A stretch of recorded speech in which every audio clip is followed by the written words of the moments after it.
Hi hello నమస్తే welcome to my channel Telugu సందడి. ఈరోజు ఎపిసోడ్లో భాగంగా మన హెయిర్కు హెర్బల్ హెన్నాని ఎలా వాడాలి, అంటే హెర్బల్ హెన్నాని ఎలా కలుపుకోవచ్చు, దానివల్ల మన హెయిర్కి ఎలాంటి ఉపయోగాలు ఉంటాయి అనేది ఈ వీడియోలో క్లియర్గా మీతో షేర్ చేసుకోబోతున్నాను. ఇక్కడ నేను ఇదేనండి హెర్బల్ హెయిర్ ప్యాక్ అయితే తీసుకున్నాను. హెన్నాది 100 గ్రామ్స్ ప్యాకెట్ అనమాట ఇది. ఇందులో 19 రకాల న్యాచురల్ హెర్బ్స్ అయితే ఉంటాయి హెన్నాతో పాటు. సో దీనివల్ల మన హెయిర్కి చాలా బెనిఫిట్స్ అయితే ఉంటాయండి. దీని ప్రైస్ అయితే 89 ఉంది కదా. సో ఇది ఆఫ్ రేట్కి అలా వచ్చింది అనుకుంటా, ఎగ్జాక్ట్గా ఐడియా లేదు. డీమార్ట్లో తీసుకున్నాను కాబట్టి ఆఫర్లో అయితే ఉంటాయన్నమాట. దీంట్లోనే మనకి ఆ 19 రకాలు ఏంటి హెర్బ్స్ అనేవి బ్యాక్ సైడ్ అయితే మనకి క్లియర్గా ఇచ్చారండి. దానివల్ల మన హెయిర్ గ్రోత్ కానివ్వచ్చు, హెల్దీ హెయిర్ కోసం కానివ్వచ్చు, మందార, ఉసిరి ఇలాంటివన్నీ ఉంటాయండి. చాలా మంచి హెర్బ్సే, న్యాచురల్ హెర్బ్స్ అనమాట అవి కూడా. సో ఇలా జిప్లాక్ ప్యాక్లో ఇవ్వటం వల్ల మనకి స్టోరింగ్ కూడా బాగా ఈజీగా ఉంటుందన్నమాట. సో ఇక్కడ గోరువెచ్చని నీళ్ళనైతే పెట్టాను. ఈ హెర్బల్ పౌడర్ హెన్నానైతే నేను గోరువెచ్చని నీళ్ళతో కలపాలనుకుంటున్నాను. మీరు కావాలంటే టీ డికాషన్ పౌడరు, లేదు అంటే coffee decoction powder, beetroot juice అని యూజ్ చేయొచ్చు. సో నేను ఇక్కడైతే గోరువెచ్చని నార్మల్ వాటర్నే తీసుకుంటున్నానండి. సో వైట్ హెయిర్ ఉంటే ఎలాగో బీట్రూట్ జ్యూసు, టీ డికాషన్ అవి యూజ్ చేయాలి. లేనప్పుడు మనం ఆప్షనల్గా ఇలాగా వేడి నీళ్ళైనా సరే యూజ్ చేసుకోవచ్చు అనమాట. మీ హెయిర్కి తగ్గట్టుగా ఎంత హెన్నా పౌడర్ కావాలో అంత తీసుకొని ఇలా కొద్ది కొద్దిగా గోరువెచ్చని నీళ్ళని యాడ్ చేసుకుంటూ బాగా కలుపుకోవాలి. అంటే ఉండలు లేకుండా చక్కగా కలుపుకోవాలన్నమాట. సో ఇందులో ఇంకా ఎటువంటి పౌడర్స్ వేయాల్సిన అవసరం అయితే ఉండదండి.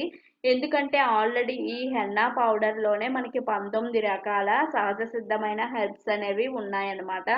కాబట్టి మనం మెంతి పొడి వేయాలని ఉండదు, ఉసిరి పొడి వేయాలని ఉండదు. ఇలా ఎటువంటి పొడులు ఇంకా యాడ్ చేయాల్సిన అవసరం లేదండి హెన్నాలో.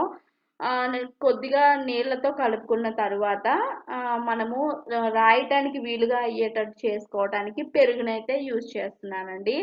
కొద్దిగా పెరుగు, ఇంకా కొద్దిగా గోరువెచ్చని నీళ్ళతో హెన్నానైతే కలుపుకున్నాను. సో పెరుగు కూడా మన జుట్టు యొక్క ఆరోగ్యానికి చాలా బాగా ఉపయోగపడుతుంది. కాబట్టి మనం విడిగా ఒక పెరుగునే తలకు పట్టించే బదులు ఇలా హెన్నాతో పాటు పెరుగును కలిపి మన హెయిర్కి పట్టించడం వలన ఒకేసారి రెండింటి వలన వచ్చే బెనిఫిట్స్ కూడా పొందొచ్చు కదండి. సో హెన్నా వలన ఎటువంటి యూజెస్ ఉంటాయో అవి మన హెయిర్కి వస్తాయి. నెక్స్ట్ పెరుగు వల్ల మన జుట్టుకి ఎటువంటి ఉపయోగాలు ఉంటాయో అవి కూడా వస్తాయి. కాబట్టి ఇలాగా హెన్నా ఒక్కటే రాసే బదులు దాంట్లో ఏదైనా మిక్స్ చేసుకొని అయితే రాయండి. అప్పుడు మీకు ఆ రెండింటి నుంచి వచ్చే బెనిఫిట్స్ అయితే ఉంటాయన్నమాట. సో అరగంట పాటు పక్కన పెట్టేసేయండి, అప్పుడే కరెక్ట్గా మిక్స్ అవుతుంది.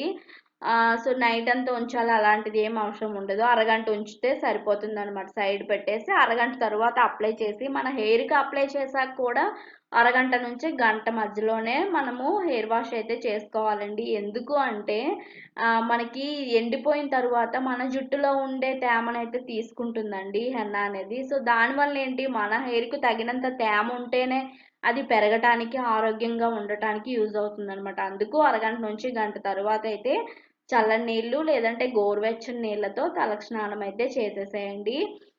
సో అప్పుడు మన హెయిర్ అనేది హెల్తీగా ఉంటుందన్నమాట. నార్మల్గానే షాంపూతో వాష్ చేసుకోవచ్చు. కుంకుడుకాయలు ఇలా మీరు రెగ్యులర్గా ఏది యూజ్ చేస్తారో అదైతే యూజ్ చేసేసేయండి అనమాట. సో ఇలా మీ హెయిర్ అనేది హెల్తీగా ఉంటుంది. ఇంకేమైనా డౌట్స్ ఉంటే కామెంట్ సెక్షన్లో అడగండి. మరిన్ని హెయిర్ కేర్కి సంబంధించిన వీడియోస్ కోసం అయితే మన ఛానల్ ప్లేలిస్ట్లో హెయిర్ కేర్ అని ఉంటుందండి, అందులో చూడండి.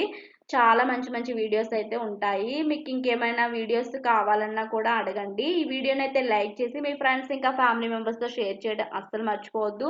మన ఛానల్ అయితే సబ్స్క్రైబ్ చేసుకోండి. చాలా మంది చూస్తున్నారు కానీ సబ్స్క్రైబ్ అయితే చేయట్లేదు. ఒకసారి చూసి మీరు సబ్స్క్రైబ్ చేసుకోకపోతే సబ్స్క్రైబ్ అయితే చేసేయండి. Thank you so much for watching. నమస్తే.